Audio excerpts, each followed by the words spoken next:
Capítulo I. Casi todos están persuadidos de que la historia no es una ciencia como las demás, para no hablar de quienes consideran que no es una ciencia en absoluto. No es fácil hablar de historia, pero estas dificultades del lenguaje llevan al centro mismo de las ambigüedades de la historia. En este capítulo vamos a esforzarnos, al mismo tiempo que centramos la reflexión en la historia, en su duración, por situar a la ciencia histórica misma en las periodizaciones de la historia, y no reducirlas a la visión europea, occidental, aun cuando por ignorancia de quien escribe y del estado significativo de la documentación, habrá que hablar sobre todo de la ciencia histórica europea. La palabra historia, en todas las lenguas romances y en inglés, deriva del griego antiguo, en dialecto jónico, Keuk, 1934. Esta forma deriva de la raíz indoeuropea waid, ver, de donde el sánscrito betes, testigo, y el griego, testigo, en el sentido de el que ve. Esta concepción de la vista como fuente esencial de conocimiento lleva a la idea de que el que ve es también el que sabe, en griego antiguo, significa tratar de saber, informarse. Así que significa indagación. Tal es el sentido con que Heródoto emplea el término al comienzo de sus historias, que son indagaciones, averiguaciones, véase Benvenisti, 1969, Artaud, 1980. Ver, de donde saber, es un problema primordial.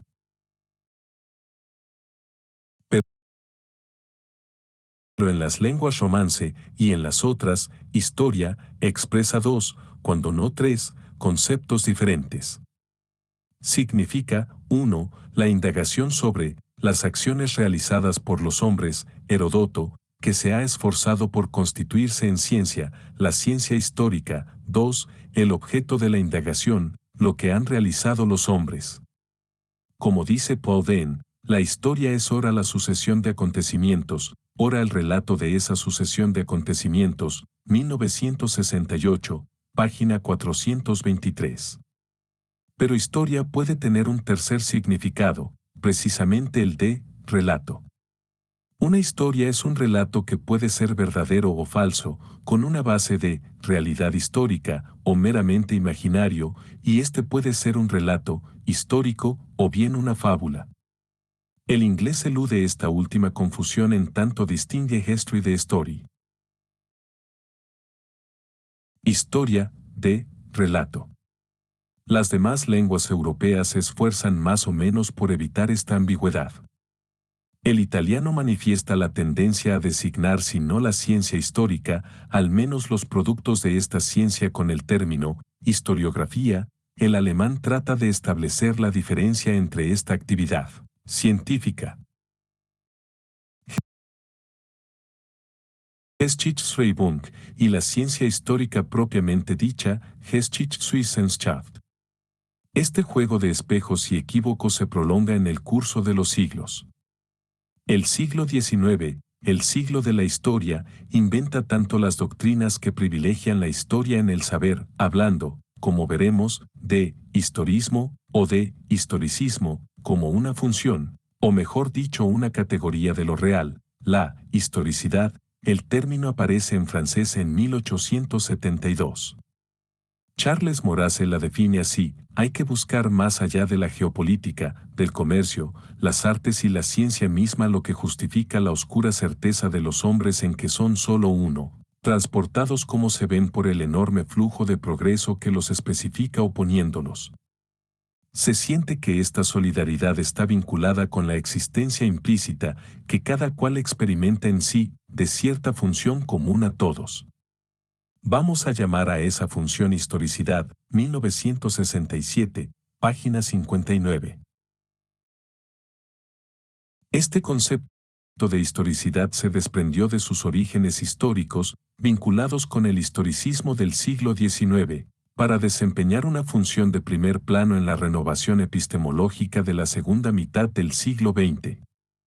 La historicidad permite, por ejemplo, rechazar en el plano teórico la noción de sociedad sin historia, rechazada por otra parte por el estudio empírico de las sociedades que observa la etnología, Leffert, 1952.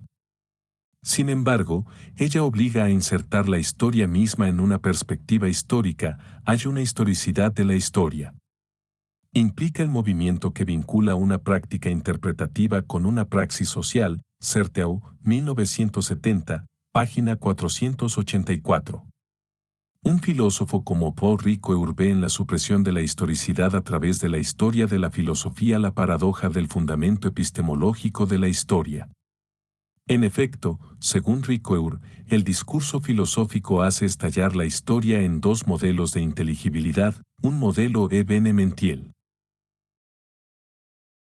y un modelo estructural, lo cual hace desaparecer la historicidad. El sistema es el fin de la historia en la medida en que ella se anula en la lógica. También la singularidad es el fin de la historia en tanto toda la historia se niega en ella. Se llega a este resultado, absolutamente paradójico, que está siempre en la frontera de la historia, del fin de la historia, y se comprenden los rasgos generales de la historicidad, 1961, páginas 224 a 225. Por último, Paul Venn, 1971, extrae del fundamento del concepto de historicidad una doble moral.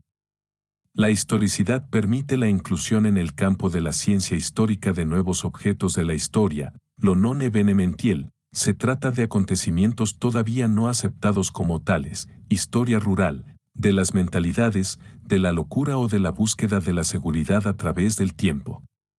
De modo que ha de denominarse non evenementielle la historicidad de la que no hemos de tener conciencia como tal.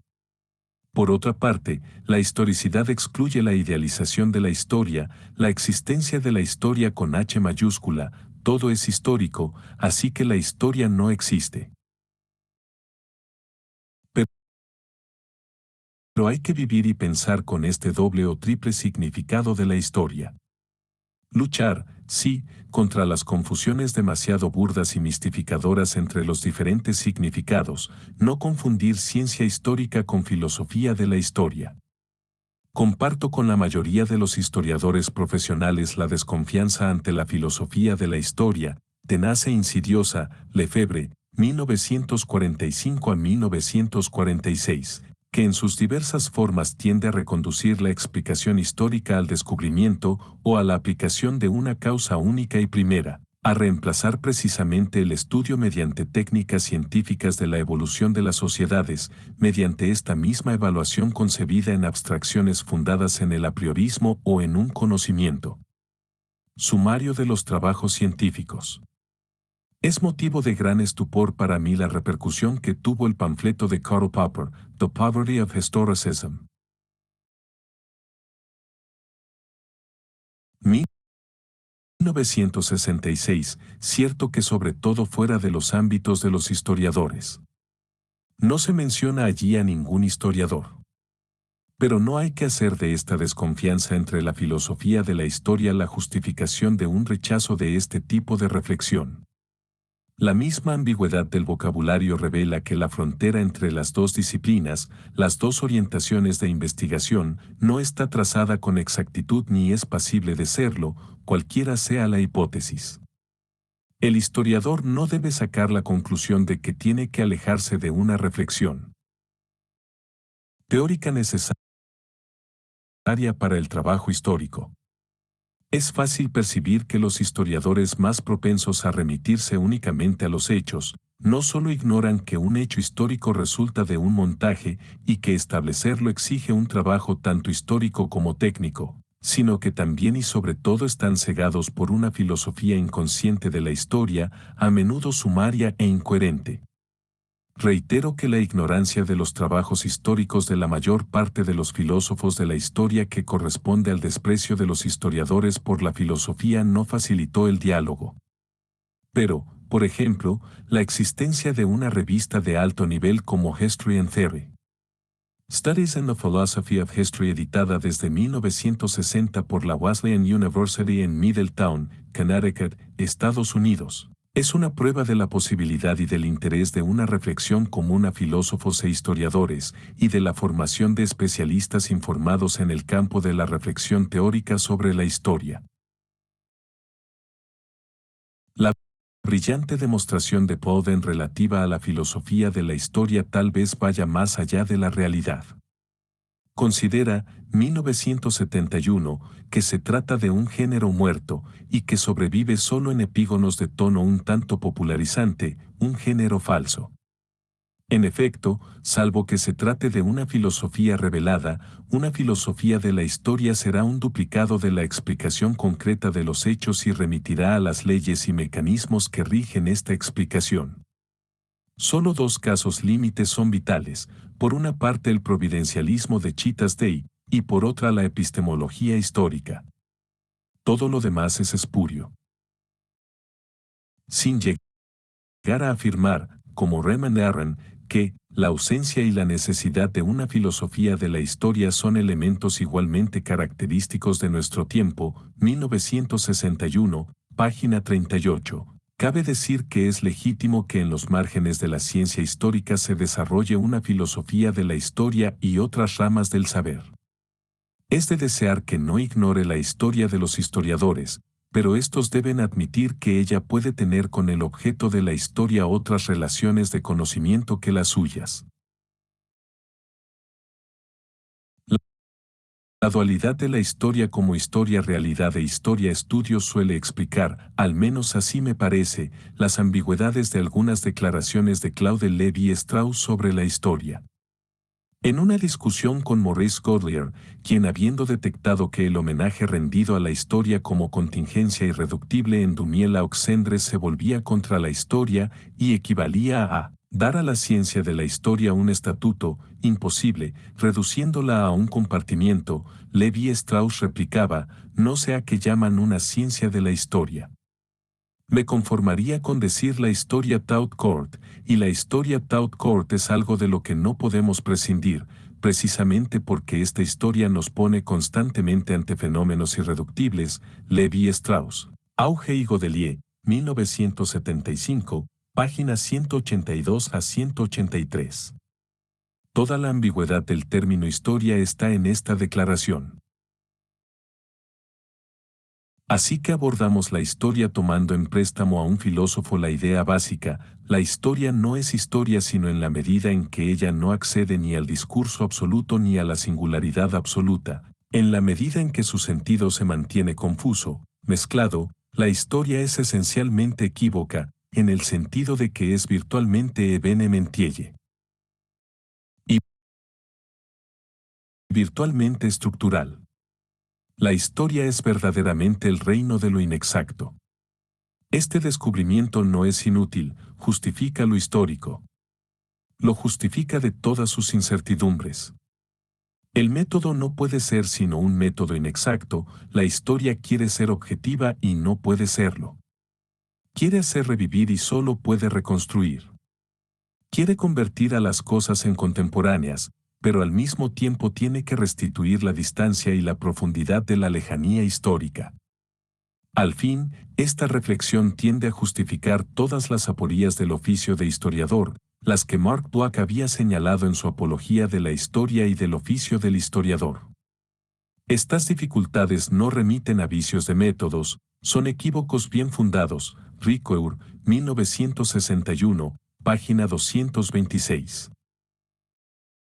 Un discurso excesivamente pesimista en ciertos aspectos, pero que parece verdadero.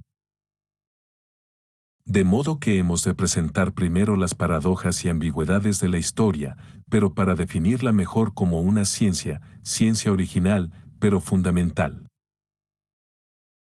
Después se tratará de la historia en sus aspectos esenciales, a menudo mezclados, pero que hay que distinguir, la cultura histórica, la filosofía de la historia, el oficio de historiador. Lo haremos en una perspectiva histórica en sentido cronológico. La crítica, hecha en la primera parte, de una concepción lineal y teleológica de la historia alejará la sospecha de que quien escribe identifique la cronología con el progreso cualitativo, Aun cuando subraye los efectos acumulativos del conocimiento y lo que Meyerson llama el crecimiento de la conciencia histórica, 1956, página 354. No pretendemos ser exhaustivos. Lo que importa es mostrar en primera perspectiva, con algunos ejemplos, el tipo de relación que las sociedades históricas han entablado con su pasado, el lugar de la historia en su presente. En la óptica de la filosofía de la historia habría que mostrar, remitiéndose al caso de algunos grandes espíritus y de algunas corrientes importantes de pensamiento, como, más allá y fuera de la práctica disciplinaria de la historia fue conceptualizada, ideologizada, en ciertos ambientes y en ciertas épocas.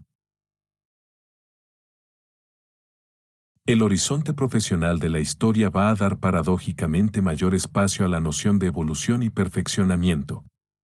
En efecto, al colocarse en la perspectiva de la tecnología y de la ciencia, encontraremos la inevitable idea del progreso técnico.